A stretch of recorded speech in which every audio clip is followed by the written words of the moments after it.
بسم الله الرحمن الرحیم. ګران دوستانو سلامونه، نیکې هیلې مې ومنئ.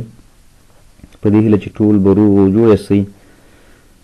ګران دوستانو راځو د اډوبي فوټوشاپ سی سی 5 نمبر لیکچر ته، چې په تیر لیکچر کې موږ تاسې ټولز بار شروع کړی و او بیا هم په ټولز بار کې ریکټانګولر مارکي ټولز باندې خبرې کړې وې، همدارنګه الیپټیکل مارکي ټولز او سنګل رو مارکي ټولز باندې موږ خبرې کړې وې. په نننۍ ویډیو کې به ځو موږ تاسو لیس ټولز وایو. نو اوسه پورې موږ تاسې ګران دوستانو د سلیکشن په برخه کې لګیا یاست. په دې ټولز کې موږ تاسې موو ټول هم ویلی و، همدارنګه موږ تاسې ریکټانګولر مارکي ټولز هم ویلی و. په نننۍ ویډیو کې موږ تاسې راځو لیس ټولز ته. ګران دوستانو دا چې لیس ټولز هم ډېر زیات مهم دی او د سلیکشن لپاره استفاده کیږي. په دې کې هم موږ تاسې سره دننه سب ټولز موجود دي. کله چې د ماوس کرسر راولم او په دې ټولز باندې زه پاسورډ ورم، نو ماته څه کوي، دغه د ټولز نوم شارټکټ او همدارنګه لنډ طریقه کار موږ تاسو ته ښیي. لیس ټول د کیبورډ نه شارټکټ موږ تاسو سره ال دی. نو زه لومړی لیس ټول پېژنو، د هغې څخه وروسته بیا فوټوشاپ ته راځو. لیس ټول ګوره مخکې موږ تاسو ویلی چې د کیبورډ نه یې شارټکټ یوازې ال دی. میکس فری هینډ سلیکشن، یعنی د دې ټول په واسطه موږ تاسې کولی شو چې څوک په خپله خوښه سلیکشن وکړو. یعنی څنګه چې زموږ تاسې خوښه وي یو ابجیکټ کې یا یو لر څه وکړو سلیکټ کړو او له هغې څخه سلیکشن واخلو، نو موږ تاسې د دې ټول په واسطه کولی شو. زه زما لومړی څو عکسونه راوړم. مثال په ډول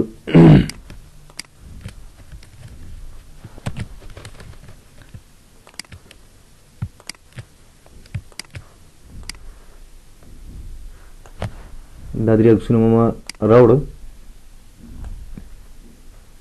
همغه تاسو سره په دې لیس ټول کې داخل یو موږ تاسو سره پولیګانل لیس ټول دی، همدارنګه بل میګنیټیک لیس ټول دی. شارټکټ ټول موږ تاسو سره د کیبورډ نه ال دی. راځو اول لیس ټولز. موږ تاسو مخکې ویل چې دا موږ تاسو د فری هینډ سلیکشن لپاره استفاده کیږي. فری هینډ معنا دا چې موږ تاسو کولی شو چې په خپله خوښه څه وکړو، یو سلیکشن واخلو. نو وروی به شئ څه به وکړئ، په لیس ټول باندې به کلیک کوئ او عکس ګوره ګران دوستانو، مخکې ما تاسو ته ویلی چې موږ تاسې همیشه باید کله په یو عکس کې کار کوو، ایډیټ کوو، د هغې کټایي کوو، باید دومره زوم کوو تر څو موږ تاسو ته دغه عکس هره ساحه ښه واضح معلومه شي. نو زه دغه عکس څه کوم، دا زه کټ کوم، یعنې سلیکشن یې اخلم.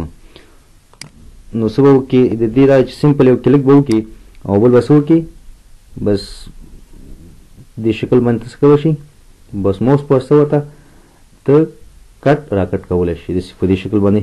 خو کله چې زه دغه موس بټن نه زه ګوته لرې کړم، نو ما سره ډایرکټ سلیکشن څه کېږي، جوړېږي.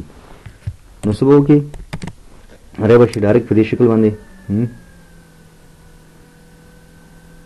دا چې ما سره موس پیډ نشته، نو زما د موس خاص کار نه کوي. وګورئ موږ تاسو سره سلیکټ شو، یعنې اوس هم سلیکټ فری هینډ په خپله خوښه ته کولی شي. وګورئ راځم په دې شکل باندې څه کوم، دا ټولز به تاسو واخلئ.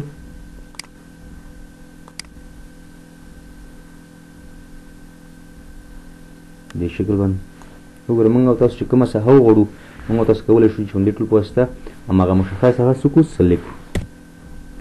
وګورئ په دې شکل باندې. دوهم موږ تاسو سره پولیګانل لیس ټولز دی.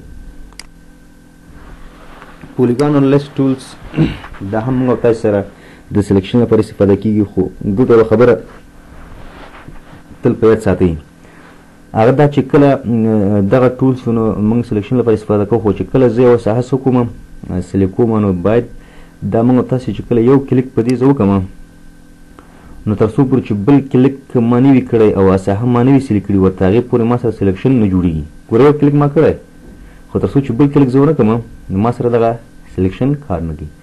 نو زه یو کلیک ما دلته وکړه، زه راځم بل کلیک څه کوم، دلته کوم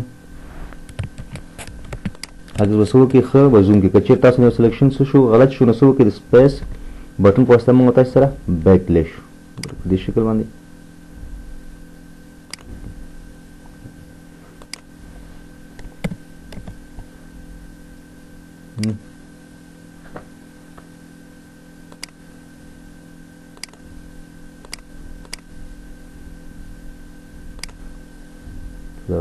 خو چې کله زما سلیکشن پوره شي نو چې کله زه د دې سلیکشن د بل نور ته ویسم نو ما سره ګرده دایره راځي. نو څه وکړه بس په دې باندې کلیک کړه او همدارنګه یا ډبل کلیک د کیبورډ انټر بټن پریس کړه موږ تاسو سره به سلیکشن جوړ شي. نو ګورئ ګرانو دوستانو د دې په واسطه موږ تاسو کولی شو چې زیاتره وخت چارکونجه سلیکشن واخلو.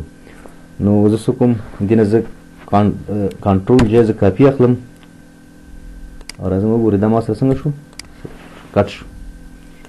یعنی د دې ټول په واسطه موږ تاسو کولی شو چې زیاتره داسې شکلونه یا داسې ابجکټ کټای کو چې کوم داسې خصوصا داسې چارکونجه غوندې وي. نو همدارنګه دومره زیات مهم نه دی خو اوس پکې زیاتره ټول داسې ټولس راوتلي دي د ټولز بار کې په دې جیګ ورژن فوټوشاپ کې چې دې نه اوس موږ تاسې په اسانۍ سره استفاده نه کوو. خو بیا هم موږ تاسې باید ځان ورباندې پوه کړو. راځو بل موږ تاسې سره میګنیټیک لیس ټولز دی. د دې دوه په نسبت باندې موږ تاسې سره باید دغه ټولز څنګه دی ښه دی. راځو دا ټولز سلیکټ کوم. دا ما سره یو عکس دی. نو زه غواړم څه وکړم چې دا زه کټ کړم. نو چې کله زه په دې کلیک کړم نو دلته ور موږ تاسو سره وایم select similar colored image. یعنی د دې ټول په واسطه موږ تاسو کولی شو چې صرف موس څه وکړو کله چې موږ ته سلیکشن واخلو د موس په واسطه ورته پات څه وکړو ډیفاین کړو. یعنی دا خپل کلر پسې منډه وهي چې کومې ساحې سیم کلر وي نو دا خپل هغه کلر پسې څه کوي ځان اچوي. نو زه څه کوم ګوره سمپل دلته د موس کلیک کوم نور پرېږدم. ګوره زه څه کوم چې ما سمپل کلیک وکړو نو صرف راځه څه وکړي خپل کلر پسې دا منډه وهي دی په دې شکل باندې وګورئ.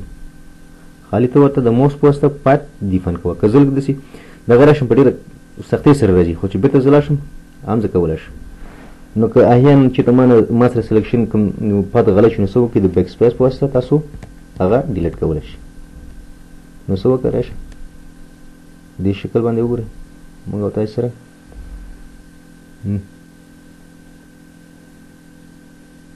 خالي پات ورته ډیفاین کوه په دې شکل باندې. ما مخکې تاسو ته خبره وکړه زموږ استاسې چې کله دغسې یو عکس کار کوو نو زموږ استاسې کوشش به دا وي چې څنګه وي چې څومره زوم یم هغومره به زموږ استاسې دغه سلیکشن ښه راځي په دې شکل باندې. راشه کلیک یا کیبورډ انټر بټن پریس کړه. نو ګوره دا موږ تاسو څنګه شوه دا موږ تاسو سره سلیکټ شوه. نسبتا دې سلیکشن ته نسبتا دغې دوه ته موږ تاسو سره دغه ډېر ګټور دی مفید دی. نو ډېر زیات نور موږ تاسو کولی شو چې په دې کې کار وکړو او ښایسته ښایسته سلیکشن یې څه وکړو واخلو. لیس ټولس موږ مخکې وویله چې دا درې وړه ټولس موږ تاسو د کټۍ لپاره استفاده کېږي. لیس ټولس دا ده چې دې په واسطه موږ کولی شو چې بس صرف خپله موس به نه پرېږدو او خپله څه کولی شو یوه ساحه سلیکټ کړو. مثلا دغه ساحه زه غواړم چې زه څه وکړم کټ کړم مثال په ډول دغسې دا ما سلیکټ کړه نو څه وکړم زه د کیبورډ نه ډي پریس کوم ډیلیټ او راځم مثلا دا کنټینټ اوایډ انټر فلنګ کې موږ تاسو سره دا ګوره موږ تاسو سره دا ساحه فل شوه. ګوره فل شو خو موږ تاسو سره بیا نو د څه بعضې دغه ښکاري. نو زه څه کوم کنټرول ډي سلیکټ. نو پولیګانل لیس ټولز دې په واسطه هم زه کولی شم چې څه وکړم ساحه سلیکټ کړم. خو دا تر څو پورې چې موږ تاسې کلیک ونه کړو تر هغې پورې موږ تاسو سلیکشن نه جوړېږي. که دا زه داسې کوم دا ما سره ډېر زیات وخت نیسي او حتما زما په سلیکشن کې څه راځي خرابی راځي. یعنې داسې فکس نه سل کېږي ما سره. وګورئ دلته زه مجبور یم چې زه داسې بار کلیک سره نو ما سره څه کېږي دا دغه ساحې داسې خاص کټ کټ به راځي. نو زه له دې څخه زیات استفاده نه کوم. راځو میګنیټیک لیس ټولز. مخکې ما ګران دوستانو دا وینا وکړه چې دغه ټولز په نسبت باندې دغه ټولز بیا څنګه دی لږ ذره ښه دی. نو زه راځم څه کوم الف پات ورته ډیفاین کوم. موږ تاسو سره ګران دوستانو تاسو به دغه عکس دومره زوم کوئ چې تاسو ته ښه معلوم شي تر څو څه وشي ستاسې دغه کټایي یا دغه سلیکشن هماغومره ښه شي. په دې شکل باندې انټر بټن پریس کړئ. ګوره موږ تاسو سلیکشن وشو په دې شکل باندې. دا د یو خو نن سبا مخکې ما تاسو ته وویله چې ډېر زیات اپشن په دې اډوانس فوټوشاپ کې راوتي دي. نو که زه چېرته د دې درې ټولز په واسطه دغه عکس سلیکټ کړم یا غواړم چې کټ یې کړم له دې څخه یا راځم دغه وروسته موږ تاسې به ووایو چې د پین ټول په واسطه زه وکړم دا هم موږ تاسو سره مغه سیم ټو سیم د وظیفې لپاره استفاده کیږي نو تر څو زه کوم دغه عکس سلیکټ کړم او له دې څخه لرې کړم نو راځو موږ تاسو لنډه طریقې ته راځو دغه سلیکټ مینو ته او دلته سبجیکټ سلیکټ په دې کې لیکو نو موږ تاسو سره به ګورو ډایرکټ د یوازې دغه سبجیکټ موږ تاسو سره سلیکټ شي وګورئ دې ته ضرورت نشته چې زه راشم د دې ټول څخه څه وکړم استفاده وکړم اوس دومره اسانتیاوې په فوټوشاپ کې راوتلي کنټرول زد وګوره په دې شکل باندې څومره لوکس راځم دې نه کنټرول جی زه کاپي اخلم دا څه کوم هایډ کوم راځم سلیکټ او راځم څه کوم سنګل رو مارکیټ ټولز چې مخکې موږ تاسو په دې باندې خبرې کړې وې